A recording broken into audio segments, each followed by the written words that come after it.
Winter 1944. Deep in the heart of Germany, surrounded by barbed wire and the weight of a crumbling empire, stood Ravensdorf, a secluded detention camp built for female prisoners.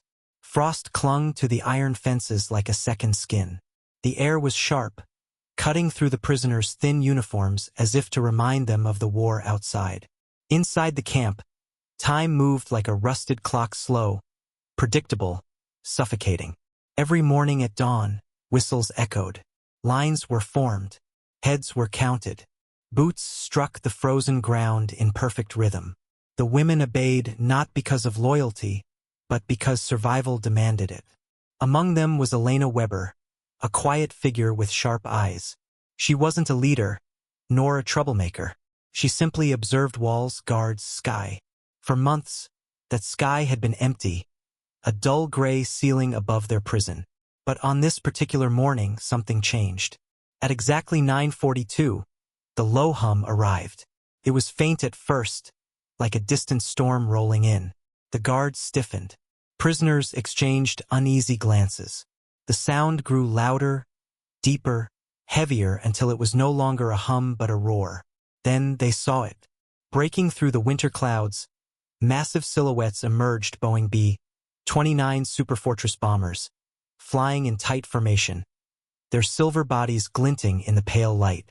It was a sight none of the women had ever witnessed. These were not the smaller Allied planes that occasionally skirted the edges of German airspace. These were giants' machines built to carry destruction across continents. Elena's breath caught. Around her, murmurs spread through the line. Some women pointed. Others whispered prayers. The guards barked orders for silence, but even their voices wavered. No one at Ravensdorf had expected American heavy bombers to appear this deep inside German territory. The formation passed slowly overhead, engines pounding like drums of war. The sky seemed to tremble. Frost shook loose from rooftops. Dogs barked furiously. Every gaze followed those metallic beasts as they moved eastward, disappearing into the distance like harbingers of something greater. For a few seconds after they were gone, silence reigned, a heavy, uneasy silence. Then came the whispers. America has entered the heartland. Berlin will burn. The war is changing. Inside the command post, German officers scrambled for information. Radios crackled with intercepted messages. No orders had been given to the camp. No one knew whether this was a scouting run or the beginning of a bombing campaign. The uncertainty spread like frostbite. That night, the prisoners lay awake on their bunks. Elena stared at the ceiling, hearing again the echo of engines in her mind. For the first time in years, she felt something different, not hope exactly, but the sense that the walls around her might not stand forever. She didn't know it yet, but the appearance of those B-29s would mark the first ripple in a wave that would soon crash down on Ravensdorf. And when it came, nothing, not the camp, not the guards, not the prisoners, would remain unchanged.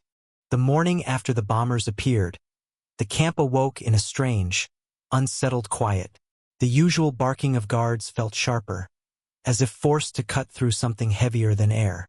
Beneath the routine commands and marching boots, there was a pulse, faint but growing, like the first tremor before an earthquake. Inside Barrack 14, the women lay on their straw mattresses, listening to each other's breathing. No one spoke at first. Words carried weight in a place like Ravensdorf. But that day, silence carried even more. It was Elena Weber who broke it. They weren't Luftwaffe, she whispered, eyes fixed on the frosted window. Those were Americans, B-29s. Across the room, Marta Klein, a nurse arrested for aiding deserters, slowly sat up. How can you be sure? I worked at an airfield, Elena replied. Those engines, I'd know that sound anywhere. A murmur spread, low and dangerous, like a secret fire catching dry wood. Some women crossed themselves. Others clenched their fists. For months, maybe years, their world had been reduced to fences, schedules, and the faces of guards. But yesterday, the sky had cracked open, and through that crack, something had seeped in, possibility. Over the next few days, Ravensdorf changed in ways invisible to the guards but unmistakable to the prisoners. At roll call, women no longer stared blankly at their boots. Their eyes drifted upward, scanning the skies as if waiting for the sound to return. In the laundry room, whispered conversations bloomed between wash basins. In the infirmary, wounded prisoners asked the nurses not about medicine, but about bombers. Will they come back? When they do, will they bomb here? What if they free us? Hope was dangerous. Everyone knew it. Hope could make you careless. Hope could get you killed. And yet, once seen, the bombers couldn't be unseen. Elena found herself at the center of this growing undercurrent. Not because she wanted to lead, but because she was the only one who seemed to understand the outside world. Her brief work at an airfield years ago had turned her into an unwilling authority. Women began approaching her in subtle ways.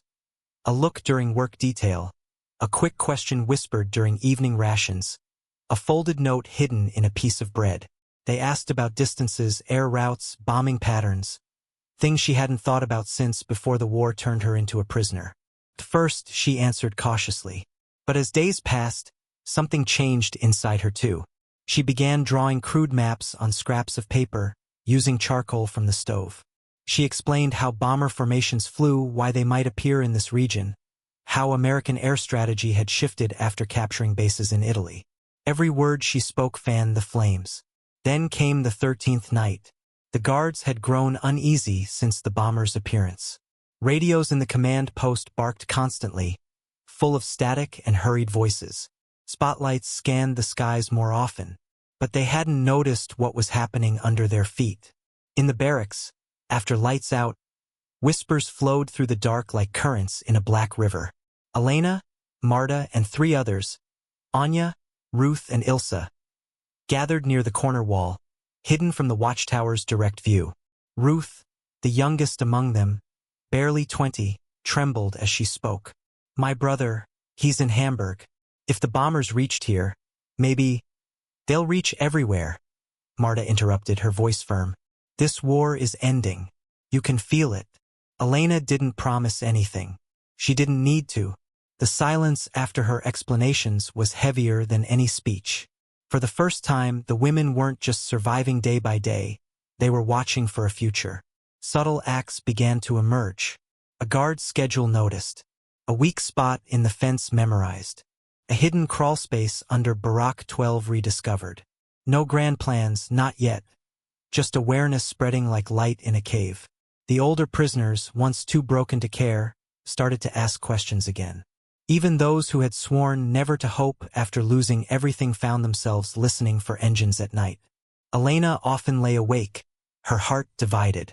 Part of her feared that hope would get them all killed.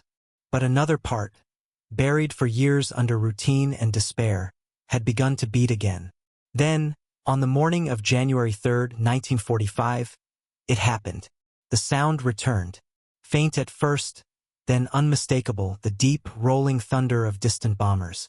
The guards shouted orders, sirens wailed, dogs barked wildly.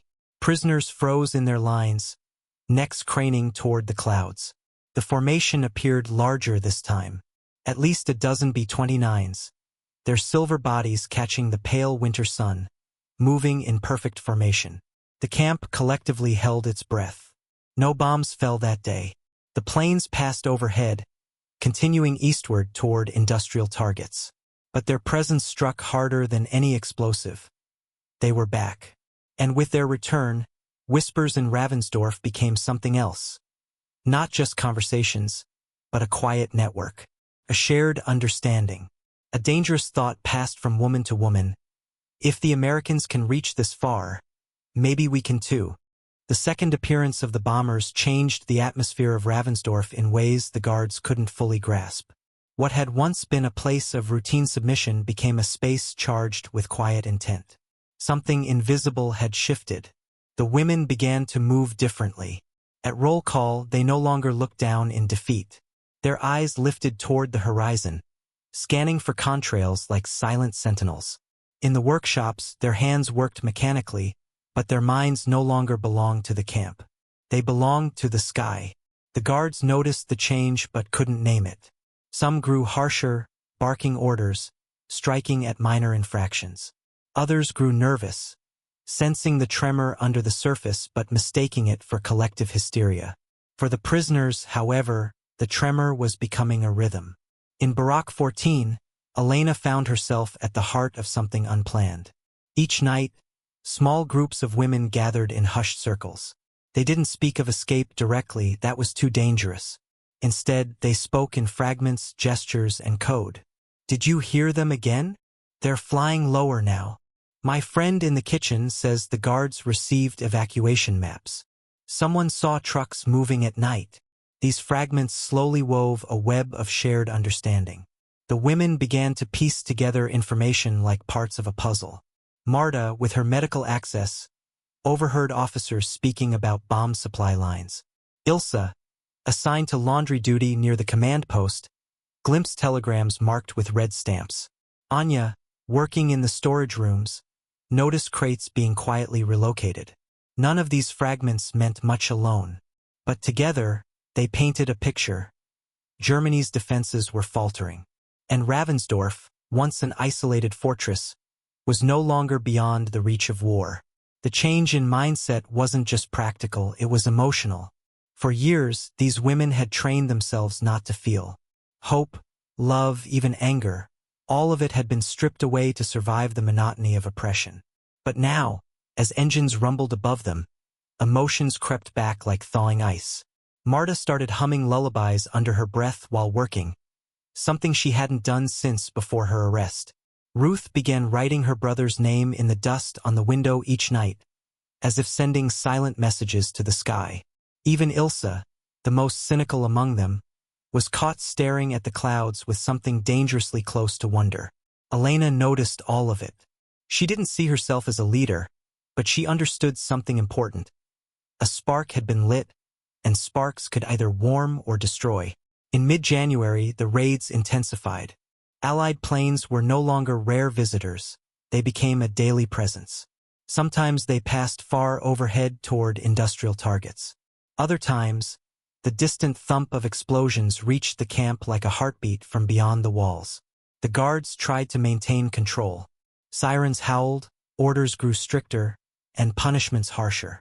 But fear had begun to eat at them too.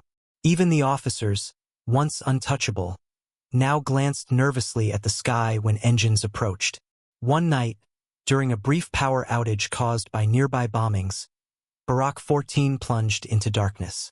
The women huddled together, listening to the distant rumble of bombs. The ground trembled softly.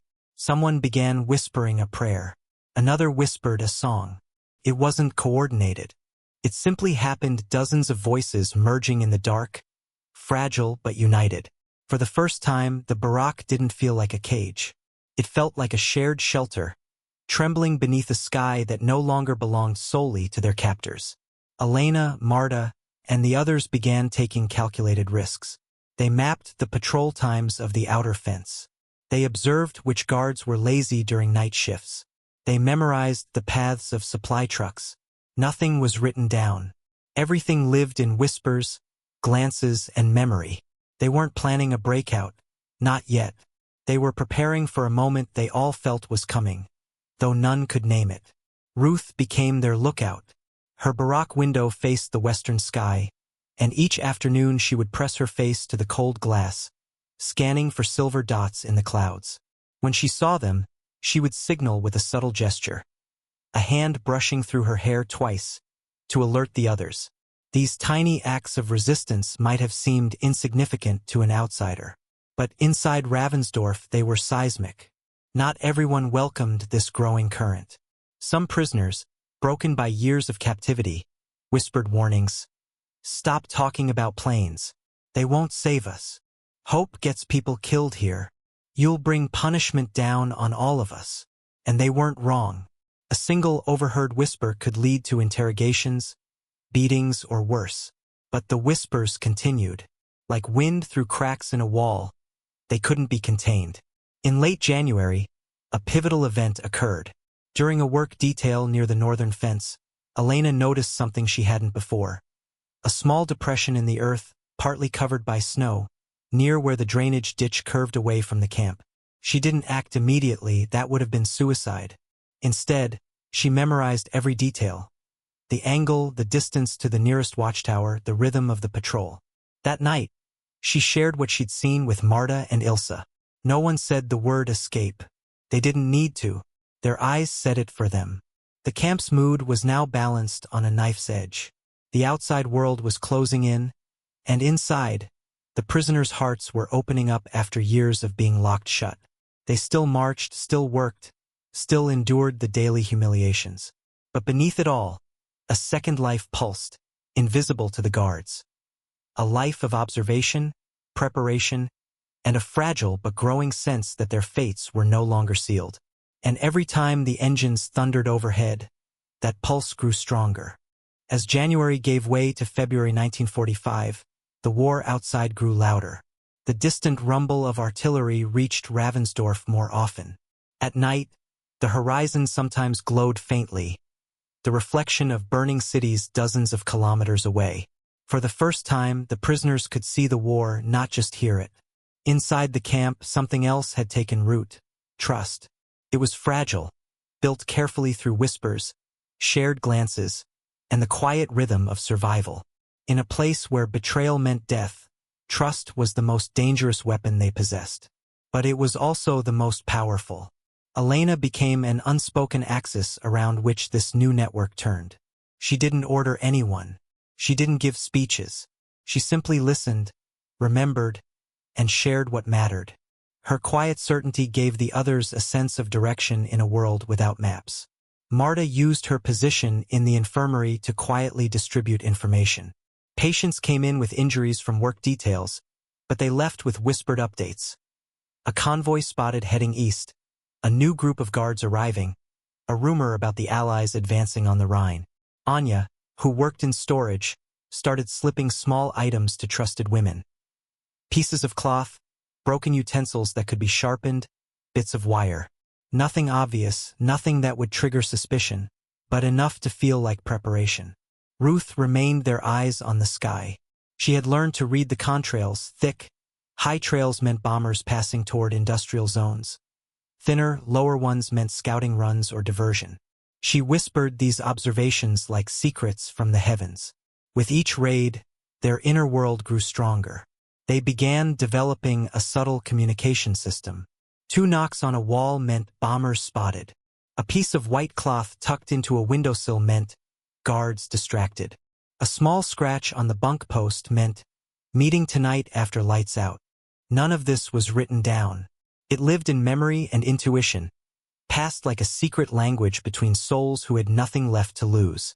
But the closer the war drew, the more dangerous their quiet defiance became.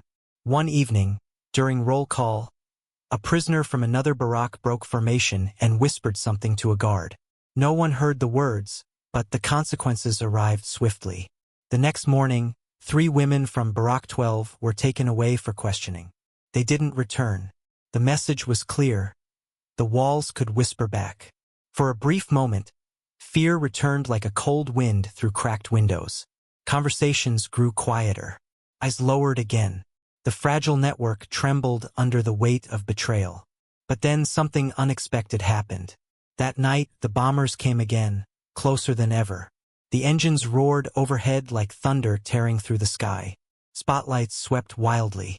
Anti-aircraft guns opened fire in the distance. The ground shook with explosions, closer than anyone had felt before. And in that chaos, as the guards scrambled and the sirens wailed, the prisoners found each other again. Huddled in the barracks, they held hands, whispered reassurances, shared glances that said, "We are still here." Fear hadn't broken them. It had tested the strength of their bond, and it held. By mid-February, the camp's command structure began to crack. Supply lines were unreliable. Food rations were cut. Guards argued openly in the yard. Some were reassigned. Others simply disappeared. The officers barked orders, but their eyes betrayed doubt. The prisoners noticed everything. Elena observed how one guard, once strict, now often left his post to smoke by the fence, staring west as if waiting for an inevitable storm. Ilsa saw trucks being loaded at night, hurried, chaotic, like preparations for evacuation. Marta overheard a German medic muttering about the Americans closing in. The women didn't celebrate. They didn't cheer. They simply absorbed these details, adding them to the growing map inside their minds. On the night of February 20th, a significant moment arrived. Ruth spotted an unusually large formation of bombers flying lower than ever before. The engines were deafening. The ground vibrated like a drum. The sky lit up with searchlights and distant flak bursts. For the first time, everyone ran outside their barracks without orders. Dozens of women, faces pale in the moonlight, stood in the yard, eyes locked on the sky. The guards shouted, trying to push them back in, but even the guards hesitated. Their gaze was pulled upward too. Above them, the B-29s crossed the sky in perfect formation, silver wings slicing through the night. For a brief, surreal moment, prisoners and guards alike stood under the same sky, united by awe and fear. Elena felt the cold wind against her face, heard the thunder of engines in her chest.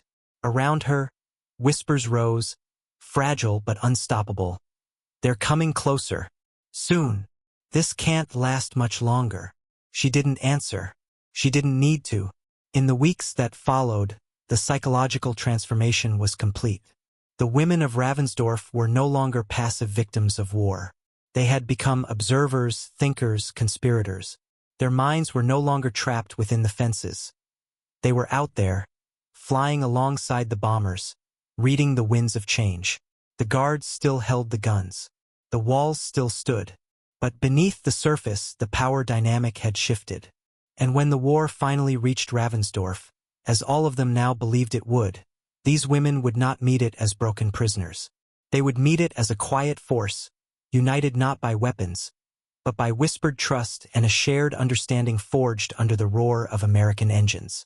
The morning began like countless others inside the American internment camp.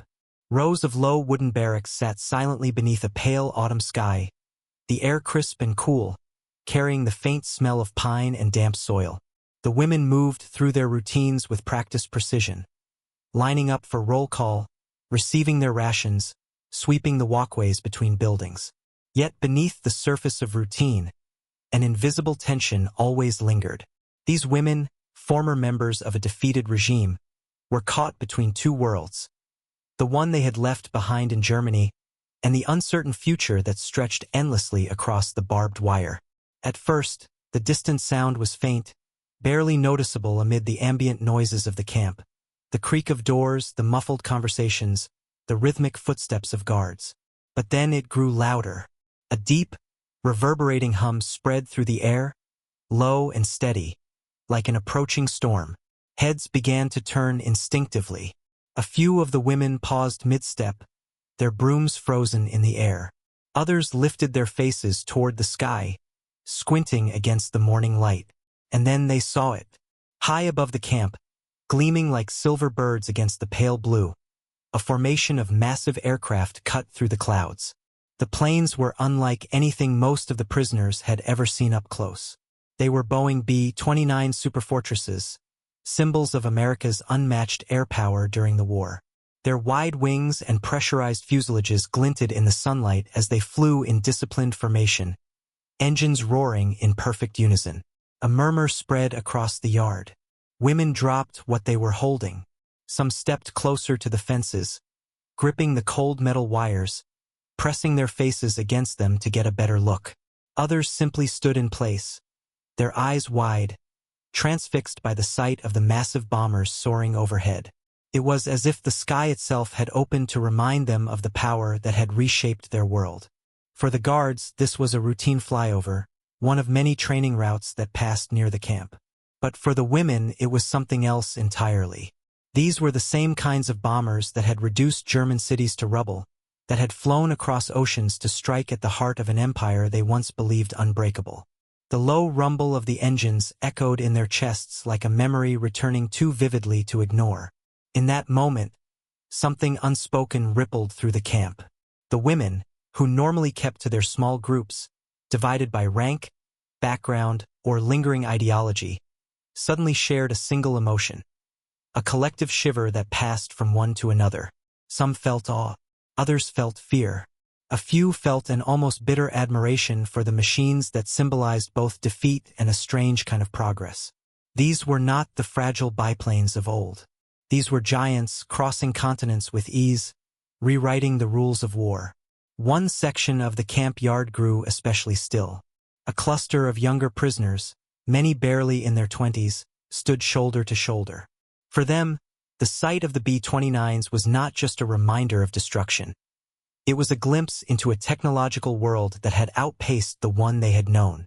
Their expressions shifted, first confusion, then recognition, and finally something harder to define. A mixture of pride in their own nation's engineering past and a grudging acknowledgement of the superior power above them. Nearby, older prisoners clutched their coats tightly around their shoulders. They had lived through the bombings, the sirens, the nights spent huddled in basements as entire city blocks were consumed by fire. For them, the drone of engines was not abstract, it was the sound of terror. Their eyes followed the planes with the same instinctive caution of those who had once feared bombs might fall at any moment. Even in captivity, far from home, that sound could still tighten their chests. The entire camp seemed to pause.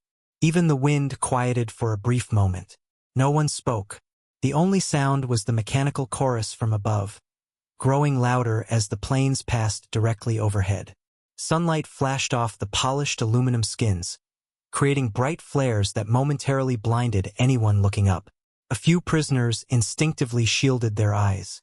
Others didn't blink at all, as if unwilling to look away from the reminder of what had brought them here.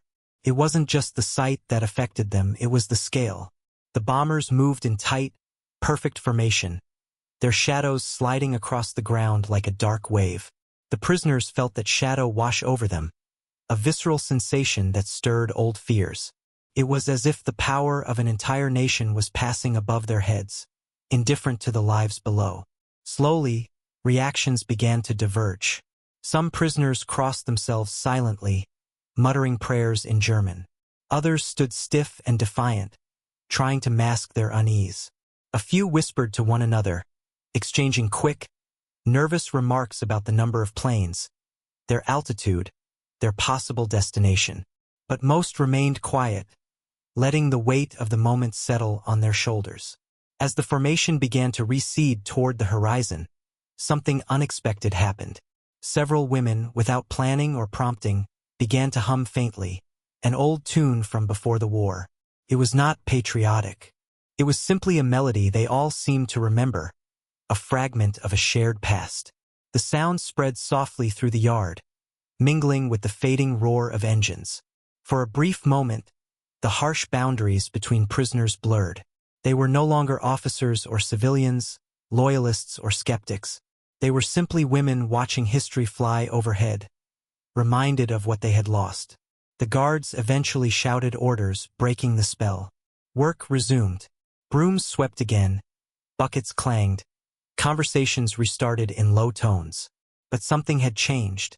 The image of the bombers remained imprinted in their minds, like a silent message carried by the wind. It was a reminder of how far they were from home, and how completely the world had shifted while they were trapped behind fences. That night, as the lights went out across the camp and darkness settled in, the women lay on their bunks in silence. For many, the sound of the engines lingered in their ears long after the planes had disappeared. Some felt a renewed sense of fear, realizing the power that surrounded them. Others felt an odd sense of relief, as if seeing the bombers confirmed that the chaos of the war was now something distant, high above, out of reach. But for nearly all of them, the moment had carved itself into memory.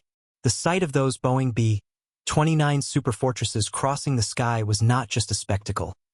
It was a turning point, a shared emotional experience that would be remembered long after the camp fences were gone.